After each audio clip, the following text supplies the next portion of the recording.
This is the podcast of ENCACT, the European Network on Cultural Management and Policy. In this series, we interview extraordinary professionals from the cultural management and policy community. Join us to hear their stories, the secrets of their success, and their advice for creating innovation by inspiring new policies and practices in the cultural, education, and research sector.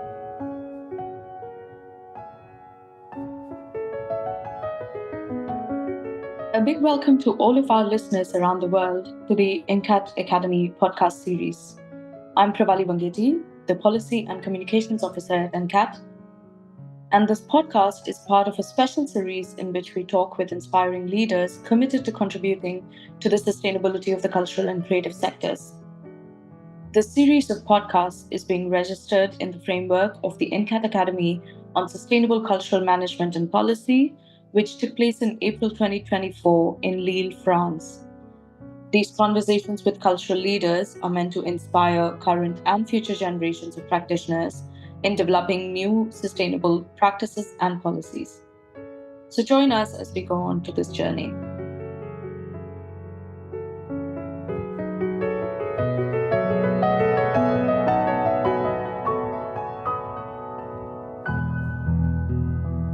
In this podcast, we have the pleasure of the company of Carla Figueira, the Director of the MA in Cultural Policy, Relations and Diplomacy, and of the MA in Tourism and Cultural Policy at the Institute for Creative and Cultural Entrepreneurship at the Goldsmiths University of London. Carla is an academic and consultant with extensive experience in the field of international cultural relations, cultural and creative industries, and linguistic policies. Through this podcast, she's going to discuss how international cultural relations and social learning can be harnessed towards climate action.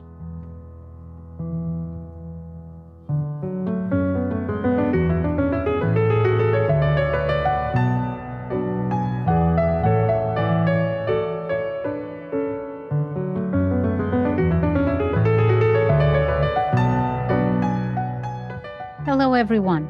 This is a condensed version of the presentation I did for the ENCAT Academy that took place in Lille on the 25th of April 2024.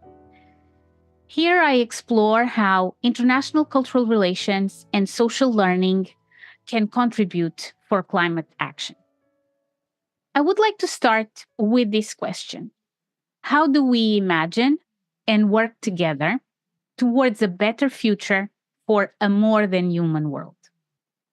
Starting where we are now, I think we can imagine humanity as a closed system, separate from nature. This may not be what it is, but is often how we imagine our relationship with nature. And we build our path on exclusion, on expulsion, on the destruction of individuals, groups, and physical spaces. This is well documented, for example, through the work of Saskia Sensen. But this is not sustainable, and we need to imagine a different future.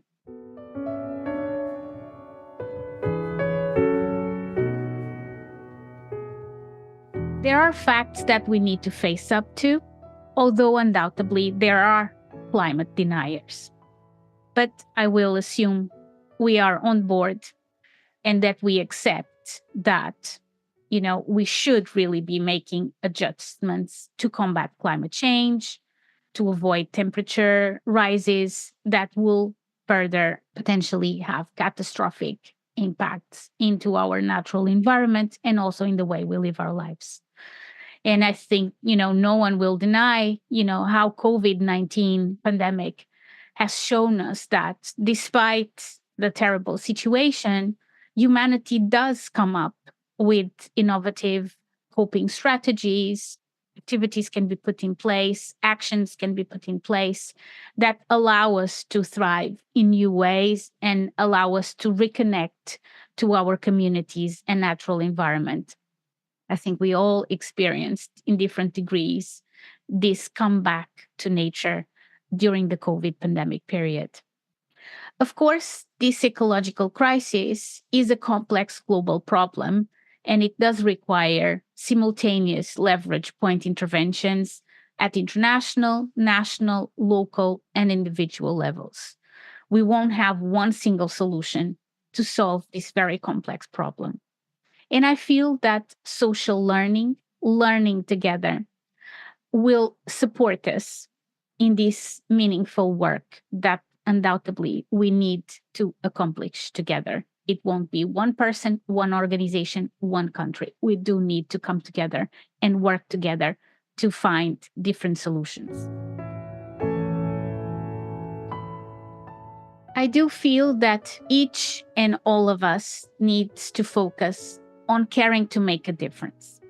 This implies, for example, the networks in which we participate, for example, the case of ENCAT, the organizations we work for, all these different spaces in which we operate, they can be significant actors.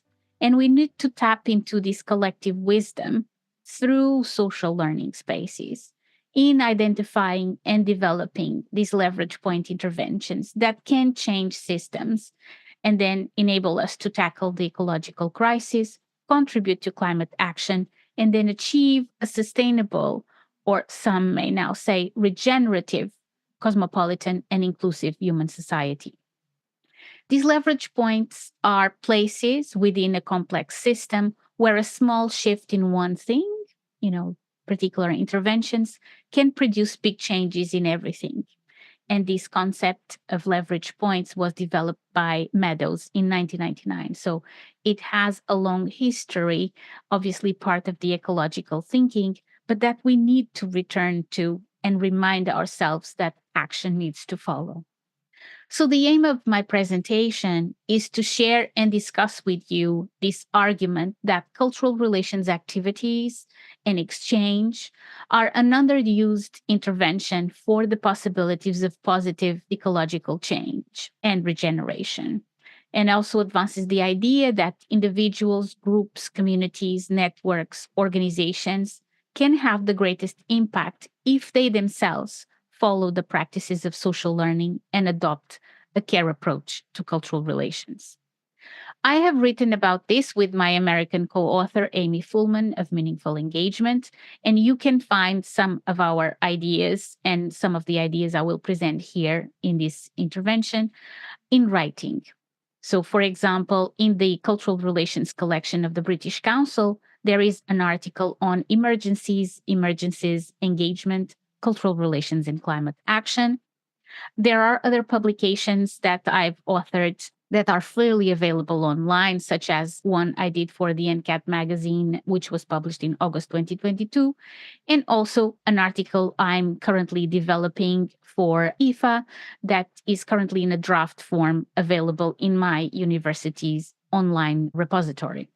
So these will be the basis of the ideas I'm going to present to you today. I want to stress that we are facing an emerging need for ecosystems of care. And obviously, this was an idea that was particularly strong during the COVID pandemic in 2019, 2020. So we can define care in its broad sense as our individual and common ability to provide the political, social, material, and emotional conditions that allow the vast majority of people and living creatures on this planet to thrive, along with the planet itself. I think this is a really important idea that humanity needs to focus on, that humanity needs to think of itself in context, in the planet, and the need for care of more than a human world is really a necessary action. So this is why I use this expression by David Abram, that we need to care for the more than human world. We need to act to bring together environmental concerns with taking care of our planet, with caring for each other on a local and on a global level. So the objective of international cultural relations ties in very well with this caring paradigm, because ultimately the objective of cultural relations is to foster mutual trust, knowledge, and understanding between the people of the world. And therefore, this is also a very productive intervention to be able to tackle the ecological crisis and change the system. Because at the end of the day, climate attitudes, climate-related behaviors, they have a cultural basis. And therefore, it is important at this point to also stress that I adopt a very broad definition of what cultural relations work is. So I do go beyond some understandings of cultural relation that may tie it in with cultural diplomacy work, for example. I do see it as work that is situated in the area of culture broadly understood, both including ways of life, but also the arts, heritage, education, creative industries, with the aim of supporting the development of friendly relations between individuals, communities, and people within and across borders by fostering mutual knowledge and understanding. Therefore, organizations that are developing cultural relations, which can be a smaller or bigger part of the work that they do, of their mission, can cover a quite wide range of fields and organizational models. So I think, in terms of, for example, the types of organizations, roles that are gathered in the ENCAT membership, we are all to different degrees engaging in cultural relations work.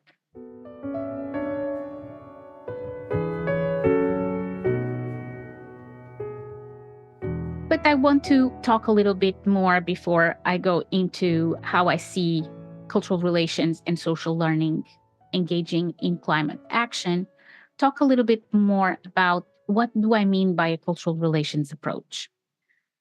So this approach is often put in opposition to a cultural diplomacy approach. While a cultural diplomacy approach is one that is often described as serving foreign policy objectives of governments, the cultural relations approach is often talked about in a civil society setting, although, of course, cultural relations can also be developed by governments, and many governments will say that that is a hallmark of their engagement. And this cultural relations work implies an approach that is, in my view, and that of Amy Fullman, that shares a lot of my ideas. It's an approach that is oriented by caring, learning, and sharing. It includes multiple interactions characterized by deep listening and mutual respect, within which participants are willing to be vulnerable and to be influenced and change in order to create trust, while acknowledging, of course, that there are power relations at play. There's power differentials. There's different power dynamics. And interactions take place in a particular context, and therefore this ascribes them special meaning. It is also important that these interactions are part of a long-term commitment. Cultural relations is definitely played in the long game. And here I focus on the importance of trust, particularly because in the area of climate action and climate science, often mistrust and distrust are invoked, and that shifts away the focus from action and evidence-based interventions. It sort of is sometimes played as a matter of belief. Do you believe in climate change or you don't believe in climate change? So cultural relations engagement is based in trust, because trust helps us connect to people that are different from ourselves, and this is really a condition for building strong relationships. Therefore, the work of cultural relations organizations supporting climate action can develop that trust in information and in actions at very different levels. So I think this is an advantage that cultural relations organizations can bring into the realm of climate thinking and climate action. And here, a pause also to restate the importance, the role of cultural organizations. I think advocating for culture is something that is necessary. We all know of dwindling funding for culture. Therefore, this is a work that must be ongoing. And we must make all different types of stakeholders aware of the important role that cultural organizations play as models, shapers, and enablers of change in society and across societies. Pursuing activities, in the case of climate action, raising awareness of climate change, inspiring and imagining solutions, implementing activism and action within their own organization, but also going further in engagement with the publics at home and abroad. So their activities also generate a vast amount of knowledge that are both generally relevant, but is also locally and contextually situated. And it's important to make that distinction.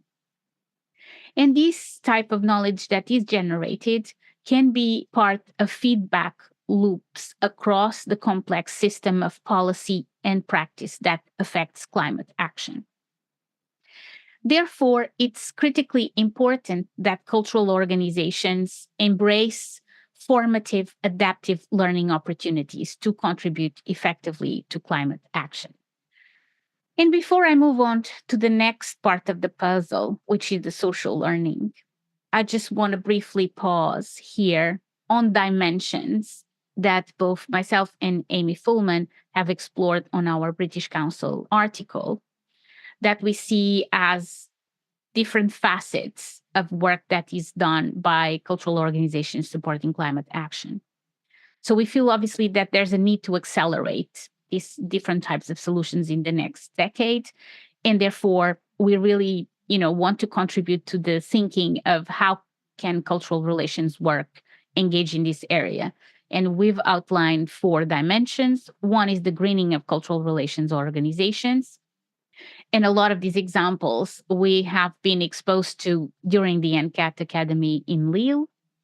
We've also advocated for the diversification of cultural engagement interventions, the need to elevate program evaluations, and the need to also focus on learning by design. Here, going back to what I said in the previous slide around how can cultural relations organizations use the learning that they are developing and feed it back into this, more general, more complex learning that is needed to develop new thinking, new actions to tackle the climate issue.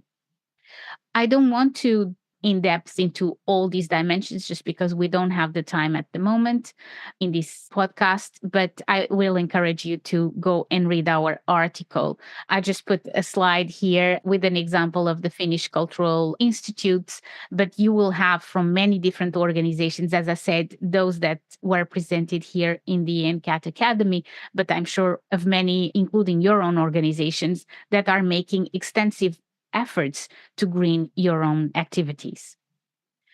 Again, a very brief word in terms of the diversification of cultural engagement interventions. They're often traditionally founded on experiential contexts that will expose individuals and groups to cultures and trying to understand other ways of lives, other cultural identities, and other cultural practices. And traditionally, face-to-face, people-to-people contact and experience, location-based exchanges is seen as the most effective way to enhance trust and understanding between cultures, because it's seen as having better stickiness, a property that is obviously necessary to achieve and maintain the transformations in behavior that the ecological crisis requires from humanity. However, and as I said, I don't want to develop this strand now, but the issue of digital engagement and how can we develop the stickiness of that engagement is also very important, because even the in-person engagement also, for example, the traveling, has consequences in terms of their impact on climate. So there are needs to also go beyond the traditional face-to-face, people-to-people engagement that we often consider as being, the gold standard in international cultural relations. The other dimension is the elevating of program evaluations. And these program evaluations then ties in with also the learning that we need to extract from all the magnificent programs that we have witnessed that many organizations have put in place. But, just before moving into this area, just wanted to say that measuring the impact of cultural relations has historically been centered around communications, educational exchanges, and models really of attraction and influence. So often when we are looking at program or project evaluations and considering the value and effectiveness of the specific cultural relations in interventions, this is often not even widely available, is something that is kept within the organization, and sometimes even within an organization is actually not shared with all the different teams that could potentially learn from it in terms of, capacity building, for example, within an organization. So there is effectively, overall often a lack of transparent access to learnings, but there is also in general a lack of evaluation, sometimes just because of lack of resources, because of course, evaluating a program and a project also takes, its fair share of resources, both financial resources that need to be put into those efforts, but also, in terms of human resources that need to be channeled for that effort.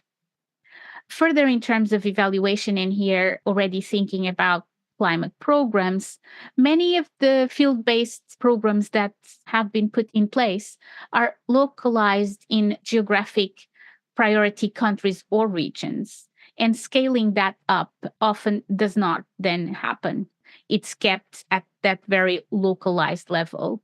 Although there are lessons that can be learned from those very contextualized programs and projects, we really need to think harder how we bring those projects and programs to a bigger scale.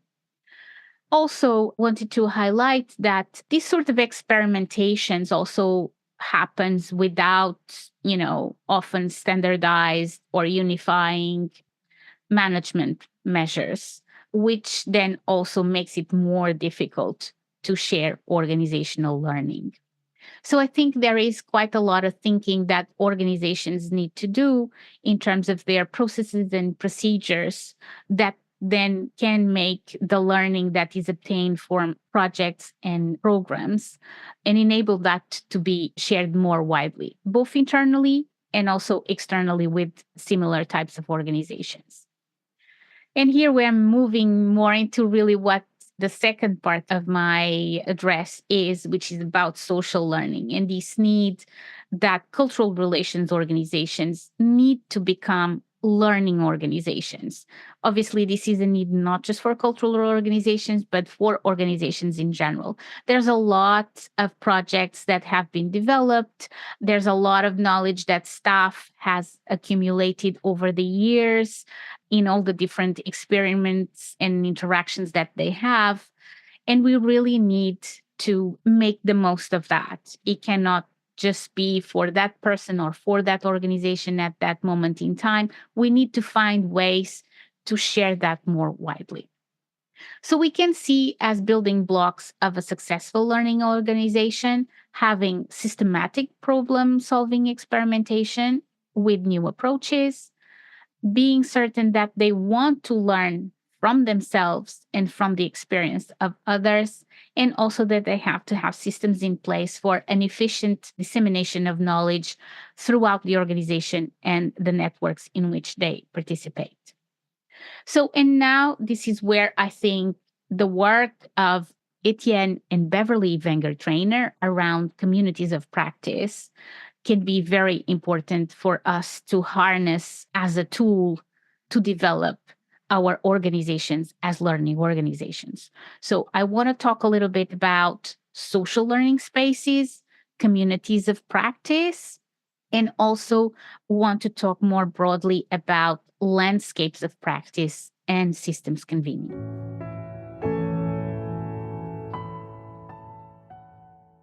So, starting on a definition of what is this social learning? So, of course, we can see just by the words themselves is learning that we do together. But there are, of course, more elaborate definitions. And the Wenger trainer have proposed that social learning is not about transmitting what is known, but about learning what is not yet known. And when answers are unlikely to reside in only one person or perspective. And I think it resonates really well in terms of climate action and many other global challenges that humanity is currently facing. The solution does not reside only in one person, one perspective, or one organization. We really all need to come together through social learning to find those solutions.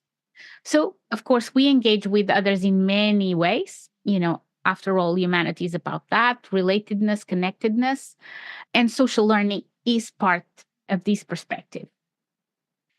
Important to understand these landscapes of practice metaphors. And I think it's also important here to know that, before being an academic, which I'm currently at Goldsmiths, University of London, I was also a practitioner of arts management and cultural policy. So I worked almost 10 years for the Department of Culture of the Municipality of Lisbon, Portugal. So thinking from the practitioner side is really important to be able to situate yourself in relation to the organization in which you work, your colleagues in that organization, and beyond that organization. And this can obviously be across national borders. So this metaphor that the Wenger trainer used of landscapes of practice, I think it's incredibly useful. So you can imagine it as a hilly landscape with valleys, locations, and boundaries. And within this landscape, there are hills of competence. And these are colonized by communities of practice. So communities of practitioner that are competent in their fields of work.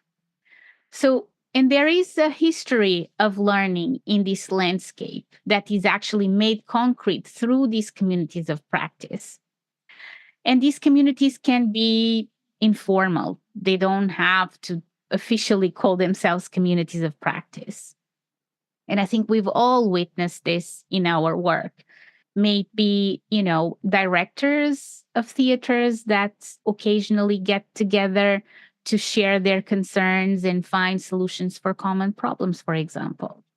It can be, for example, through the European Union National Institutes of Culture networks that gather different national foreign cultural institutes working in a host country and come together to develop programs together. And they share, how to overcome particular difficulties. These are all communities of practitioners that are coming together, sharing their learning, finding solutions together, and having the language to talk about the ways in which we relate ourselves in practice. I think it's very powerful. And I do feel that it's very inspiring to read the work of Etienne and Beverly Wenger trainer.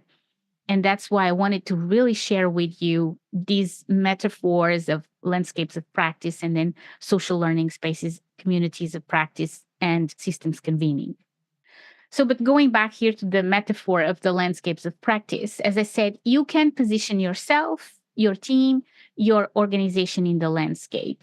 And you can even do exercises by drawing yourself in the landscape. And this will bring about a drawing from a very unique perspective, of course. How you view the different players, different types of organizations, networks, individuals, events, artifacts, and challenges. And you can trace relationships, communication flows, barriers to the activities you want to develop. And you can start thinking about how you can find forces that will enable or they are being a resistance force to what you want to do. You can mark those boundaries and you can think creatively around how you can overcome that. So is this in this sort of very dynamic mapping that you can also imagine yourself as a systems convener, be it as an individual or even a team. And this role of systems convener and more the process of the process itself of systems convening, I think is very powerful as empowering the individual or the team in terms of the role that they can perform. And this is, I think, even more powerful if you think it in the setting of global challenges like climate action. So someone that is able to have a role at that level where you can see the different systems that play, the different forces, the different players, you are in a very good place to develop cultural relations work at a very high level. But, you can also develop it at different levels of the system. And it's equally important because as we established at the very beginning, these are very complex problems and that they require multiple entry levels for a solution to be found or to be effective.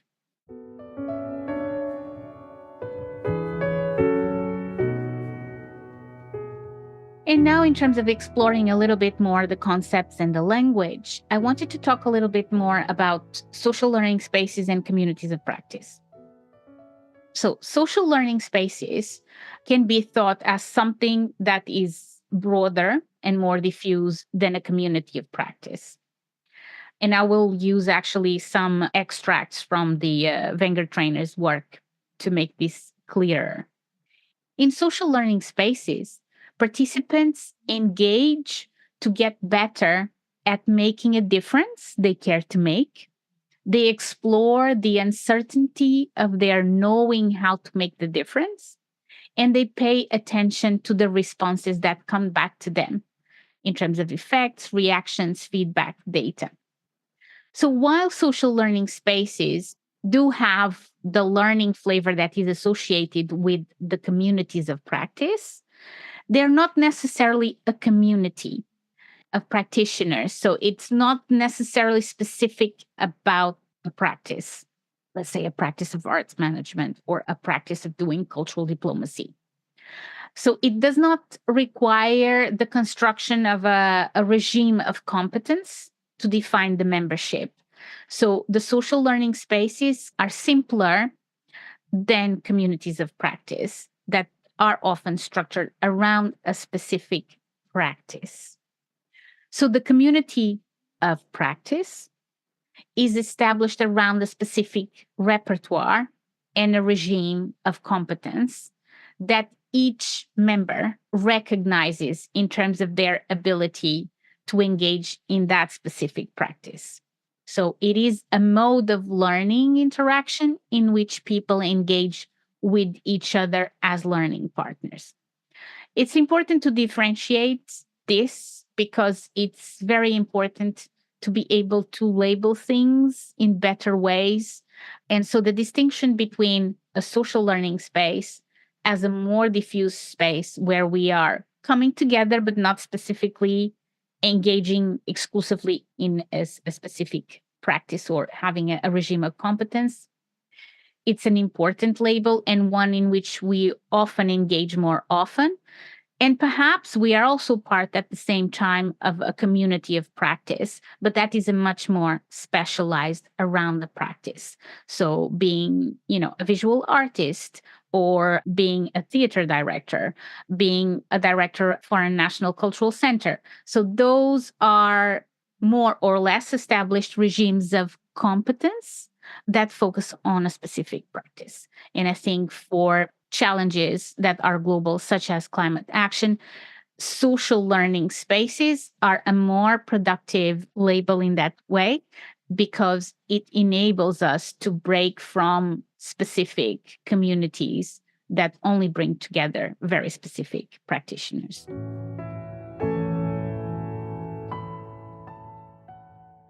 So now going back to systems convening, Working the landscape can be seen as systems convening.